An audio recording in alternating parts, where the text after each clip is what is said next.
Hello again, and this is Casey from KC Grandpa Tech, where your geeky grandpa talks tech and much, much more. Last time I talked to you about the car shortage, which is being caused by the chip shortage, and I want to update you on some of the things that have happened since that point. So stay tuned. I'm going to give you some information. Before we begin, don't forget to like, share, and subscribe to the channel. That's how I get this information out. So, let's talk about it. As you know, the chip shortage we thought was going to start to ease, okay? But it hasn't. And now it's very difficult to find a new car. In fact, a couple weeks ago, my daughter and she had a lease and she had to replace her car. And now the car manufacturers, the dealers, are charging anywhere from $3,000 to $15,000 over manufacturer sticker price, and they're getting it because there's such a shortage. It's a disgrace. But it's not going to get better any time soon. And one of the reasons that's been happening is the global chip shortage. Now, everybody says, well, okay, they had the fire in one plant, they had the fire in another, they had to catch up with this. There's a drought in Taiwan, the chips were, there was a low in production. But the bottom line was, just in cars alone, they had basically canceled their order for chips. So they're on the bottom of the line in getting chips. The second major problem that's occurring, it isn't just that you make the chips. Okay? Now you got to put those chips in the casing. And that casing has to be placed on a motherboard. So now you need copper, aluminum, plastics, all of these materials to make these things happen. And that's where now it's becoming a major situation. Let's talk about that. As global demand grows for these materials, copper, aluminum, and all of these, the price has just gone insane. Now, do you remember years ago when everybody was saying, buy gold, buy gold, buy gold, because that's the investment? The guys, gold prices are down, platinum is up. So that's one of the reasons why now the biggest thing that's happening is that people are stealing catalytic converters right off cars.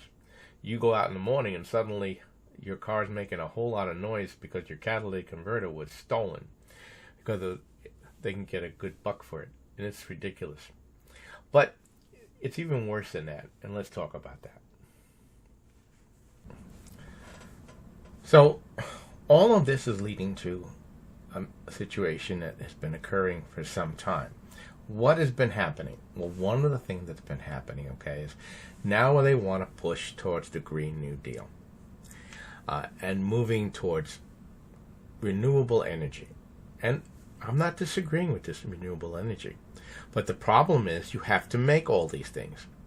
And in order to do the production, you need to, number one, get all the materials and increase production of the mines and things like that. And slowing production of oil, increasing oil prices, yes, we'll trying to force people to buy electric cars, but you ain't got no cars. You have a chip shortage. So if you got a chip shortage, you can't push people to get new electric cars. Okay, yeah, there's incentives, but where's the cars? And it's not going to get any better soon. You think this Christmas is going to be a good Christmas in sales? Well, if there's a chip shortage, what's going to be happening? The prices to buy things like new washing machines, dryers, television sets. Remember your $129 Walmart TV special? Try $429 for the same television as a Walmart special. That's where we're going. And all of it has been causing by other things. So let me throw a little thought process into you. What happened during the pandemic? The planet closed down. We didn't have people who weren't using their cars. People weren't going anywhere. Okay. The air got cleaner. Great. Okay. Water got cleaner because we weren't doing all this stuff. But what happened? Water continued to be in short supply. Look at California and other locations where they've had droughts, and now they have fires. And at the same time, we have major hurricanes, and we have one after another volcanoes erupting all over the planet, all kinds of earthquakes. What's driving all of this?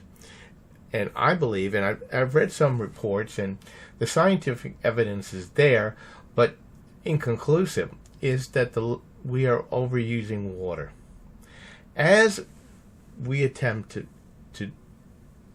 take over the planet, we are drilling more and more into aquifers. And in certain areas, those aquifers are being depleted.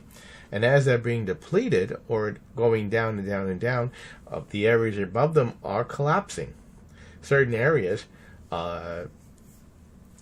there's a sinking of the soil. In other areas, the aquifers are being contaminated by seawater and such like this. But remember, when you remove something from somewhere, something has to fill its place. So if you have a cavern, now you have things that are going to move. You're going to have pressure that was here that's not here. And now you're going to have plate shifting, you're going to have magma moving, and suddenly we have earthquakes, we have volcanoes, we have all kinds of, and these are causing more and more climate change. So, was it the fossil fuels that were causing the problem? Yes, but not to the degree that we thought they were. The real problem is the lack of water. As water continues to be consumed, and it's going to become a marketable commodity. Forget about gold. Remember when gold was a huge price and now it's going down and down? Imagine that $1 bottle of water that you used to buy at the supermarket is now $10 a bottle. That's where we're headed. And the other thing, that, I don't know if you heard this, there's a shortage of liquid oxygen. Because they say, well, it's because the hospitals they used up a lot of oxygen. Well, the pandemic has slowed down, so why is there a shortage of liquid oxygen so we can't launch rockets? Could it be that the oxygen level in the atmosphere is dropping? Why is that happening? I'm going on a rant here, but I think you're getting my drift. One of the biggest problems that they're starting to see, because of all the changes in use of water and dumping in the oceans, and that's a major issue, is the dumping of plastics and materials into the water is causing the water currents to slow down. And the ocean currents are slowing down. As they're slowing down, two of the driving factors is the sludge. The second one is that the polar ice caps are melting. And that oxygen-rich water is not making its way in the ocean as quickly. What's happening? The number of fish is dropping. And if this continues, I saw some predictions that not in 100 years, but anywhere between 5 to 10 years from now, we could have the oxygen level drop so low that we will have a major fish kill. And when we have a major fish kill, what happens? We have a major bacteria boom. And when that happens, what happens? As those bacteria and viruses take over and begin to break down that, you have a toxic boom. And after that, what's the next move? When a toxic boom occurs over the ocean, and we've seen this in lakes happen, we've seen this in algae taking over, okay?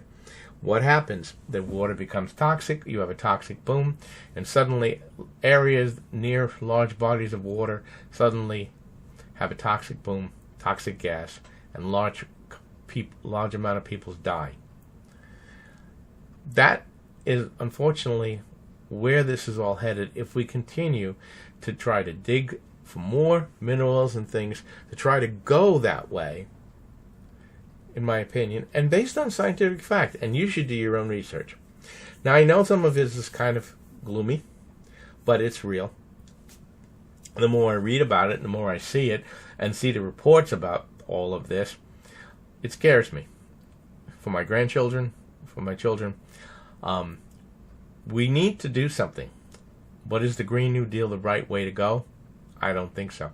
In my opinion, I think that, do we need to make a move away from fossil fuels? Yes.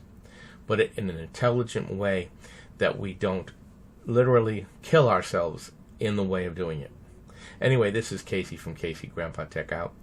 I know this has been a kind of a twist that you didn't quite want to hear, but, you know, it's us who are going to change the planet. One person at a time, putting the right people in charge to make this happen.